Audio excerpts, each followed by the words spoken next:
கடலூர் தொகுதி நாம் தமிழர் கட்சி வேட்பாளர் மணிவாசகனை ஆதரித்தும் மரம் வளர்ப்பதன் அவசியம் குறித்து விளக்கும் வகையில் அக்கட்சியின் பாசறை செயலாளர் கதிர்காமன் முதுகில் ஆக்சிஜன் சிலிண்டரை கட்டிக்கொண்டு வாக்கு சேகரிப்பில் ஈடுபட்டார்.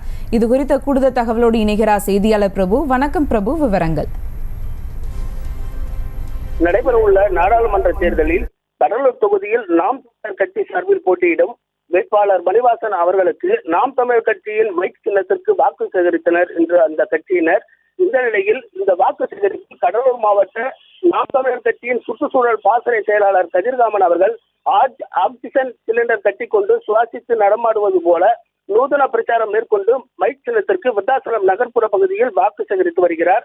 அதாவது புவி வெப்பமாதலை தடுக்கும் வகையிலும் மரம் வளர்ப்பதன் அவசியம் குறித்தும் மரம் வளர்ப்பதால் ஏற்படும் நன்மைகள் குறித்தும் மரம் வளர்க்க தவறினால் எதிர்காலத்தில் ஆக்சிஜன் சிலிண்டரை பொருத்திக் கொண்டு மனிதர்கள் சுவாசிக்க வேண்டிய சூழல் ஏற்படும் என்பதை பொதுமக்களிடையே எடுத்துரைத்து விழிப்புணர்வு ஏற்படுத்தும் வகையில் தன்னுடைய முதுகில் ஆக்சிஜன் சிலிண்டருக்கு பதிலாக வாட்டர் கேனை கட்டி அதில் ஆக்சிஜன் அளவு மீட்டரை கருவியை பொருத்தி ஆக்சிஜனை சுவாசித்து நடமாடி உயிர் வாழ்வது போல நூதன முறையில் தேர்தல் பிரச்சாரம் மேற்கொண்டு மரம் வளர்ப்பதின் அவசியம் குறித்து பொதுமக்களிடத்தில் எடுத்துரைத்து நகர்ப்புற பகுதிகளில் பொதுமக்கள் மற்றும் கடை உரிமையாளர் ஊழியர்களிடத்தில் மைக் சின்னத்திற்கு வாக்கு சேகரித்து வருகிறார். சுபா,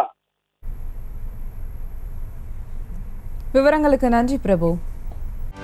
செய்திகளை உடனுக்குடனும் துல்லியமாகவும் தெரிந்து கொள்ள சப்ஸ்கிரைப் பண்ணுங்க.